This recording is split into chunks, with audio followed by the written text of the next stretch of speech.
नमस्कार साथियों। आपको बचपन का वो स्कूल वाला किस्सा याद है जो सरकारी साहब और मास्टर जी हमें पानी बचाने का घरेलू ज्ञान देते थे। 1 लीटर की प्लास्टिक की बोतल लो, उसके ढक्कन में छोटा सा छेद करो और उसे उल्टा लटका दो। फिर उसमें से जो बूंद बूंद पानी टपकता था उससे हाथ धोना सिखाते थे। हमसे कहा जाता था, देखो भाई, हाथ भी साफ हो गया और पानी की एक एक बूंद भी बर्बाद नहीं हुई। हम बच्चे भी मासूम थे, इस बचकानी तरकीब को देखकर तालियां बजाते थे कि वाह साहब, क्या जुगाड़ है। लेकिन आज जब होश संभाला और जून की इस चिलचिलाती धूप में अपने गांवों की हकीकत देखी तो समझ आया कि कोई तरकीब नहीं बल्कि हमारे साथ हुआ एक बहुत बड़ा मजाक था। हमें एक एक बूंद पानी बचाने का पाठ पढ़ाने वाला ये सिस्टम खुद लाखों करोड़ों लीटर पानी को अपनी नाक के नीचे कैसे बर्बाद होने देता है, आज उसकी पूरी पोल खोलेंगे। एक सवाल है और इस सवाल का जवाब आज तक कोई नेता, कोई अफसर और कोई सरकार नहीं दे पाई है। अगर राजस्थान में पानी की इतनी कमी है तो बारिश के दिनों में हमारे गांव डूबते क्यों हैं? अगर पानी सोने से ज्यादा कीमती है तो हर साल करोड़ों लीटर पानी हमारी आंखों के सामने कैसे बर्बाद हो जाता है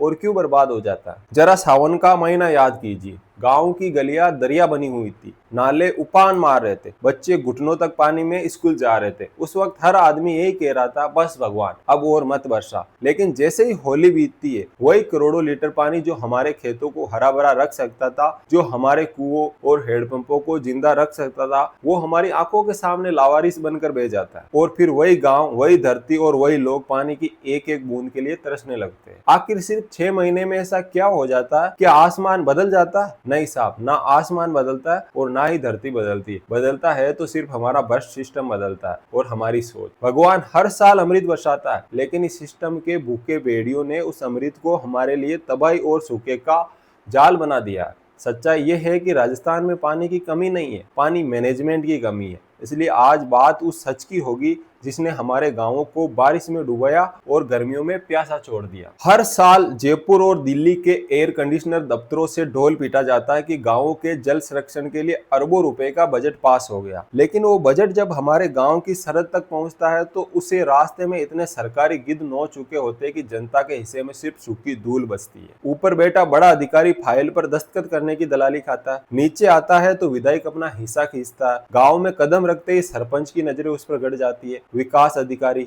हल्का पटवारी, ग्राम सेवक और मास्टर रोल भरने वाला मेट सब इस बेहते पैसे में अपनी गंगा नहा लेते। कागजों पर आलीशान तालाब गहरे हो जाते, कागजों पर बावड़ियां पानी से लबालब भर जाती है। लेकिन धरातल की सच्चाई क्या है? अगर धरातल की सच्चाई देखनी है तो जाकर इन भ्रष्टाचारियों के आलीशान बंगले देखिए, इनकी नई नई फॉर्च्यूनर गाड़ियां देखिए जो हमारे हक के पैसे को डकार कर खरीदी गई। दूसरी तरफ मेरा गांव का किसान है जो अपनी फटी हुई सूखी जमीन को देखकर आसमान की तरफ हाथ जोड़कर रोता है। हमारा टैक्स, हमारी गाड़ी कमाई का पैसा इन साहबों की अयासी में उड़ रहा है। और इस महालूट में सिर्फ ये सरकारी बाबू और नेता ही शामिल नहीं है, हमारे गांवों का गला घोटने में सबसे बड़ा हाथ इस खूंखार बजरी माफिया का है। इन नेताओं और अफसरों की सेब पर रात के अंधेरे में हमारी नदियों और बरसाती नालों का सरेआम कत्ल किया जा रहा है। जिन नदियों की बजरी और रेत बारिश के पानी को सोखने, जमीन की नमी को बांध कर रखती थी, उस बजरी को इन लुटेरों ने जेसीबीओ से खोद खोद कर बेच दिया है। इन्होंने धरती माँ का सीना छलनी कर दिया, हमारी जमीन को अंदर से खोखला कर दिया। नतीजा, जब नंदी के पेट से बजरी गायब हो गई तो पानी को रोककर जमीन के अंदर उतारने वाला कोई रक्षक ही नहीं बचा। अब बारिश आती है तो पानी जमीन में रुकने के बजाय सीधे पाताल में भाग जाता है। वाटर लेवल सैकड़ों फीट नीचे गिर गया। जो कुएं कभी 50 से 40 फीट गहरे होते थे, आज वो 500-700 फीट पर भी सूखी हवा देते हैं और केवल मौत की कड़वाहट उगल रहे हैं। चलिए मान लेते हैं कि जहां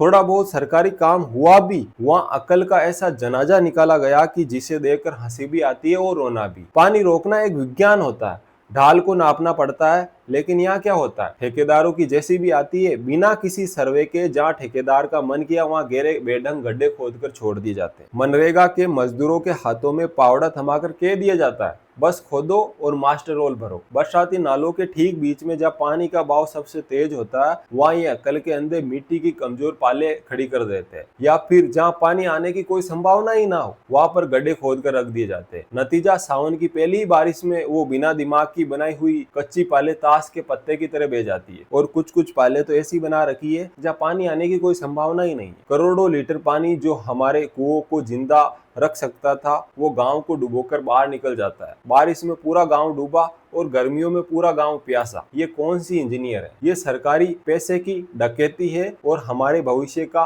मर्डर है। अब मैं आपसे पूछना चाहता हूं, क्या इन नेताओं, इन पटवारियों, इन ग्राम सेवकों और विकास अधिकारियों के पास कोई समाधान है? तो मैं बोलता हूं बिल्कुल भी नहीं। इन्हें समाधानों से कोई मतलब नहीं है, क्योंकि ये हमारी प्यास बुझाने में नहीं बल्कि अपने आलीशान बंगलों के स्विमिंग पूल भरने में बिजी है। जब गांव का गरीब बच्चा पानी की एक बूंद के लिए तरसता है, तब ये नेता उसी बजट से नई फॉर्च्यूनर लेने में बिजी रहते हैं। इनके अपने घरों में 24 घंटे नल चलते हैं, इनके बच्चे मिनरल वाटर पीते हैं, तो इन्हें इस बात से रत्ती भर फर्क नहीं पड़ता है कि कौन गांव वाले, शहर वाले तपती धूप में भटक रहे हैं, कौन माताएं बहनें तपती धूप में मटके लेके घूम रही है। बिना किसी सर्वे के जेसीबी से कई भी गड्ढे खुदवा देना और मनरेगा के बजट से फर्जी बिलों में ठिकाने लगा देना इनका असली समाधान है। हर चुनाव में ये सफेदपोश नेता हाथ जोड़कर आते हैं, बड़े वादे करते हैं, लेकिन जीतने के बाद बजरी माफियाओं से हाथ मिलाकर हमारी नदियों का सौदा करने में बिजी हो जाते हैं। दोस्तों, चुनाव फिर आएंगे, नेता फिर से हाथ जोड़कर आएंगे, फिर वादे होंगे, फिर भाषण होंगे, फिर विकास के दावे होंगे,